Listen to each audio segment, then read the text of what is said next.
بسم اللہ الرحمن الرحیم۔ اگر دنیا کا سامان کہیں قریب ملنے والا ہوتا اور سفر درمیانہ قسم کا ہوتا تو یہ منافق لوگ ضرور تمہارے پیچھے ہو لیتے، لیکن یہ کٹھن فاصلہ ان کے لیے بہت دور پڑ گیا، اور اب یہ اللہ کی قسم کھائیں گے کہ اگر ہم میں استطاعت ہوتی تو ہم ضرور آپ کے ساتھ نکل جاتے۔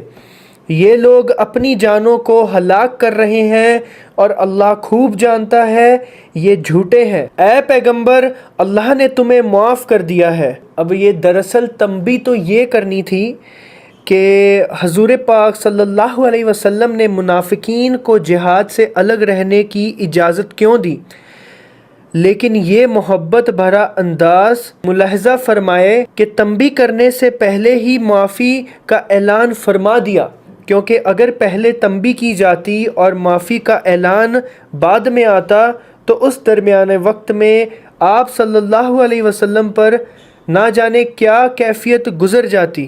بہرحال مطلب یہ ہے کہ ان منافقین کو جہاد میں جانا تو تھا ہی نہیں، اور جیسا کہ آگے آیت نمبر 47 میں فرمایا گیا ہے، اللہ تعالیٰ بھی نہیں چاہتا تھا کہ یہ لشکر میں شامل ہو کر فساد مچائیں، لیکن اگر آپ انہیں جہاد سے الگ رہنے کی اجازت نہ دیتے تو یہ بات کھل کر سامنے آ جاتی کہ یہ نافرمان لوگ ہیں، جبکہ یہ لوگ اجازت لے چکے ہیں کہ ایک طرف تو یہ مسلمان سے کہیں گے کہ ہم تو باقاعدہ اجازت لے کر مدینہ منورہ میں رہے، اور دوسری طرف اپنے لوگوں سے سیکھیں گے اور دوسری طرف اپنے لوگوں سے ٹیک ہی بگاریں گے کہ دیکھو ہم مسلمانوں کو کیسے دھوکہ دیا۔ اب یہ جو اس کا پس منظر ہم نے یہ پڑھا ہے یہاں پہ، تو اس کا ایگزیکٹلی میننگ کیا ہے وہ ہمیں اگلی آیت میں سمجھ آئے گا۔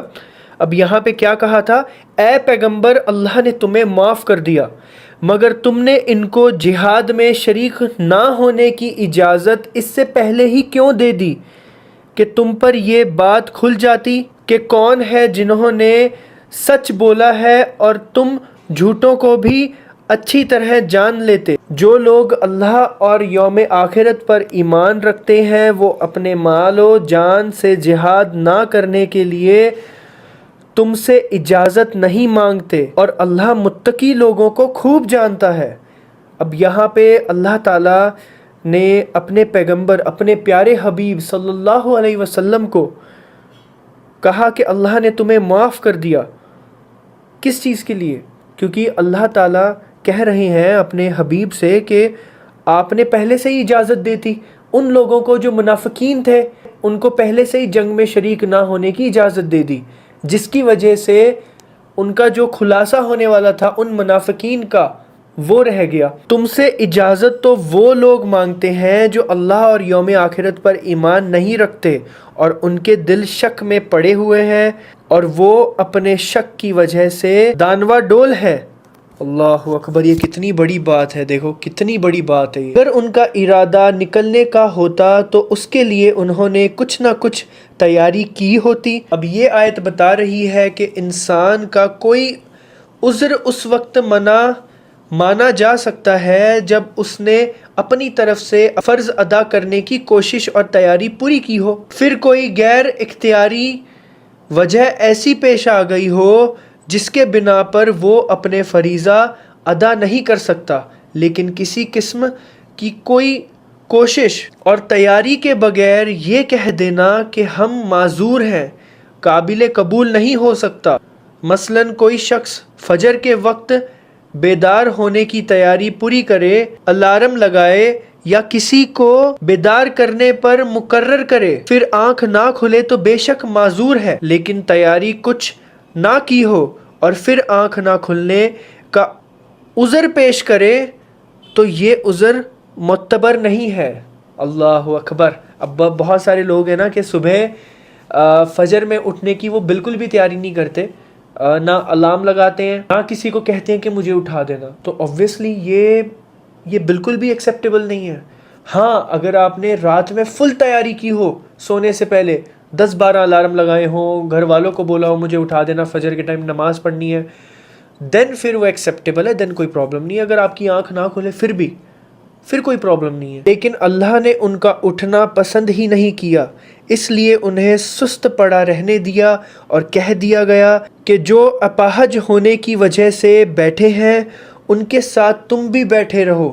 اگر یہ لوگ تمہارے ساتھ نکل کھڑے ہوتے تو سوائے فساد پھیلانے کے تمہارے درمیان کوئی اور اضافہ نہ کرتے اور تمہارے لیے فتنہ پیدا کرنے کی کوشش میں تمہاری صفوں کے درمیان دوڑے دوڑے پھرتے، اور خود تمہارے درمیان ایسے لوگ موجود ہیں جو ان کے مطلب کی باتیں خوب سنتے ہیں۔ اللہ اکبر! دیکھ لو ہے، حضور پاک صلی اللہ علیہ وسلم کے زمانے میں بھی ایسے لوگ تھے، آپ دیکھ لیجئے۔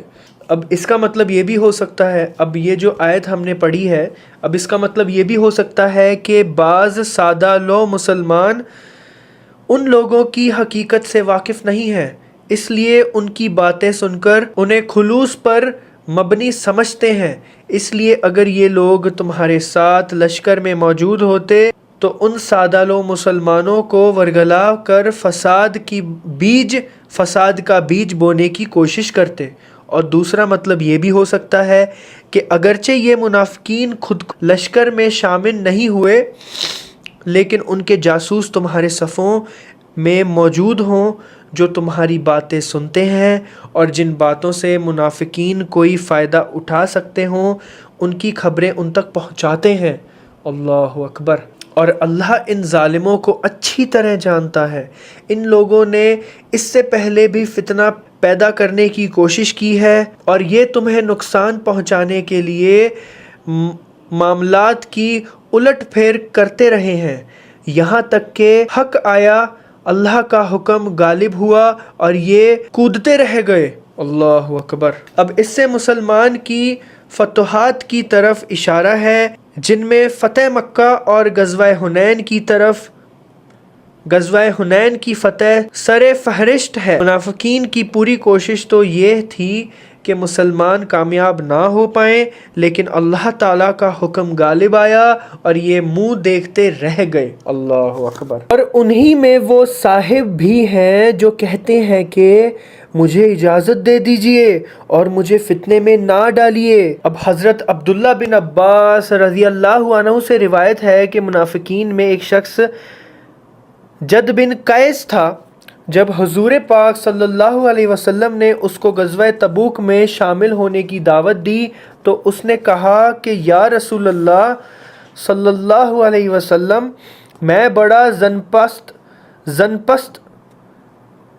پست آدمی ہوں، جب روم کی خوبصورت عورتوں کو دیکھوں گا تو مجھ سے صبر نہیں ہو سکے گا اور میں فتنے میں مبتلا ہو جاؤں گا، لہٰذا مجھے اجازت دے دیجئے کہ میں اس جنگ میں شریک نہ ہوں اور اس طرح مجھے فتنے میں مبتلا ہونے سے بچا لیجئے۔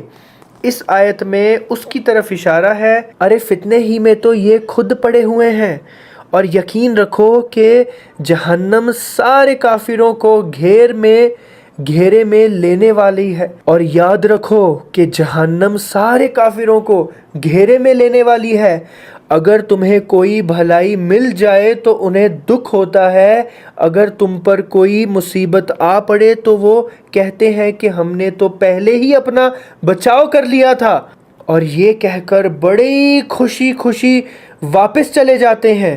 کہہ دو کہ اللہ نے ہمارے مقدر میں جو تکلیف لکھ دی ہے ہمیں اس کے سوا کوئی اور تکلیف ہرگز نہیں پہنچ سکتی، وہ ہمارا رکھوالا ہے اور اللہ ہی پر مومنوں کو بھروسہ رکھنا چاہیے۔ کہہ دو کہ تم ہمارے لیے جس چیز کے منتظر ہو وہ اس کے سوا اور کیا ہے کہ آخر کار دو بھلائیوں میں سے ایک نہ ایک بھلائی ہمیں ملے، یعنی یا تو ہمیں فتح ہو یا ہم اللہ تعالیٰ کے راستے میں شہید ہو جائیں، اور ہمارے لیے یہ دونوں باتیں بھلائی کی ہیں۔ تم سمجھتے ہو کہ اگر ہم شہید ہو گئے تو ہمارا نقصان ہوگا، حالانکہ شہادت نقصان کا نہیں بڑی فائدے کا سودا ہے۔ اللہ اکبر! لیکن یہ جو بات ہو رہی ہے یہ ہو رہی ہے 1400 سال پہلے کی، جو اسلام کی جنگ تھی، جو اللہ کے نام پہ جنگ تھی، جو اسلام کے لیے جنگ تھی۔ اس کے بارے میں بات ہو رہی ہے۔ اس کو آپ یہ مت سمجھیے کہ آج کے دور میں جو حکومتیں ہیں ان کی جو اپنی خود کی اس پہ جو ہوتی ہے وہ بات نہیں ہے، یہ اسلام کی جنگ ہے، یہ اس کے بارے میں بات ہو رہی ہے۔ اور ہمیں تمہارے بارے میں انتظار اس کا ہے کہ اللہ تمہیں اپنی طرف سے یا ہمارے ہاتھوں سزا دے، بس اب انتظار کرو، ہم بھی تمہارے ساتھ منتظر ہیں۔ کہہ دو کہ تم اپنا مال چاہے خوشی خوشی چندے میں دو یا بد دلی سے، وہ تم سے ہرگز قبول نہیں کیا جائے گا۔ اللہ اکبر۔ اب جد بن قیس جس کا ذکر اوپر آیا تھا، جو روم جانا نہیں چاہتا تھا کیونکہ اس کو لگتا تھا کہ وہ روم جائے گا تو وہ وہاں کی جو خوبصورت عورتیں ہیں اس کی وجہ سے اس کا صبر ٹوٹ جائے گا، تو اس کے بارے میں بات ہو رہی ہے۔ اسی کے بارے میں ایک روایت یہ ہے کہ اس نے جنگ میں جانے سے تو مذکورہ بالا بیہودہ عذر پیش کیا تھا، لیکن یہ کہا تھا کہ اس کے بدلے میں اپنا مال چندے میں دوں گا۔ مطلب جنگ میں جانے کی بجائے وہ جنگ میں جانا نہیں چاہتا تھا، اس نے بہت ہی الگ ایک بہانہ بنایا تھا نا جنگ میں نہیں جانے کا، تو اس نے بولا تھا کہ میں جنگ میں تو نہیں جا رہا ہوں بٹ اس کے بدلے میں اپنا مال دوں گا۔ تو یہ اسی کے بارے میں ہے کہ تمہارا مال ہرگز قبول نہیں ہوگا بھائی، تم ایسے لوگ ہو جو مسلسل نافرمانی کرتے رہے ہو۔ اللہ اکبر۔ یہ منافقین کے بارے میں جو اللہ پہ یقین نہیں رکھتے، اور ان کے چندے قبول کیے جانے میں رکاوٹ کی کوئی اور وجہ اس کے سوا نہیں ہے کہ انہوں نے اللہ اور اس کے رسول کے ساتھ کفر کا معاملہ کیا، اور یہ نماز میں آتے ہیں تو کسمساتے ہوئے آتے ہیں، اور کسی نیکی میں خرچ کرتے ہیں تو برا مانتے ہوئے خرچ کرتے ہیں۔ تمہیں ان کے مال اور اولاد کی کثرت سے تعجب نہیں ہونا چاہیے، اللہ تو یہ چاہتا ہے کہ انہی چیزوں سے ان کو دنیاوی زندگی میں عذاب دے۔ اللہ اکبر۔ یہ والی چیز ماشاءاللہ میں تو یہ ہائی لائٹ کروں گا، مطلب آپ دیکھ لیجئے بہت سے مسلمان ایسے ہیں جو جن کے پاس مال نہیں ہوتا، اور وہ اتنے مایوس ہو جاتے ہیں کہ وہ یہ سوچتے ہیں کہ یار ہمارے پاس تو مال نہیں ہے، یہ نان مسلمز کے پاس تو بہت مال ہے۔ اللہ تعالیٰ یہاں پہ کیا کہہ رہا ہے کہ ان کے مال اور ان کی اولاد، یہ دونوں سے تم گھبراؤ مت اور اس سے تم ٹینشن مت لو۔ ان کے مال اور ان کے اولاد میں ان کو اس لیے دے رہا ہوں کہ اسی سے ان کو عذاب دوں، اور اللہ اکبر۔ اور یہی ہوتا ہے دراصل، ان کے مال اور ان کے مال سے اور ان کی اولاد سے، ان کے بچوں سے انہی کو عذاب ہوتا ہے۔ اللہ اکبر۔ ذہنی عذاب، دنیاوی عذاب، یہ دیکھ لو آپ۔ اور ان کی جان بھی کفر ہی کی حالت میں نکلے، اللہ کی قسمیں کھا کر کہتے ہیں کہ وہ تم میں سے ہیں، حالانکہ وہ تم میں سے نہیں ہیں بلکہ وہ ڈرپوک لوگ ہیں۔ اگر ان کو کوئی پناہ گاہ مل جاتی یا کسی قسم کی غار مل جاتی یا گھس بیٹھنے کی اور کوئی جگہ، تو یہ بے لگام بھاگ کر ادھر ہی کا رخ کر لیتے۔ اللہ اکبر۔ اب مطلب یہ ہے کہ انہوں نے اپنے مسلمان ہونے کا جو اعلان کیا ہے وہ مسلمانوں کے ڈر سے کیا ہے، ورنہ ان کے دل میں ایمان نہیں ہے۔ چنانچہ اگر ان کو کوئی ایسی پناہ گاہ مل جاتی جہاں یہ بھاگ کر چھپ سکتے مسلمانوں سے ڈر کے، تو وہ یہ وہاں چلے جاتے،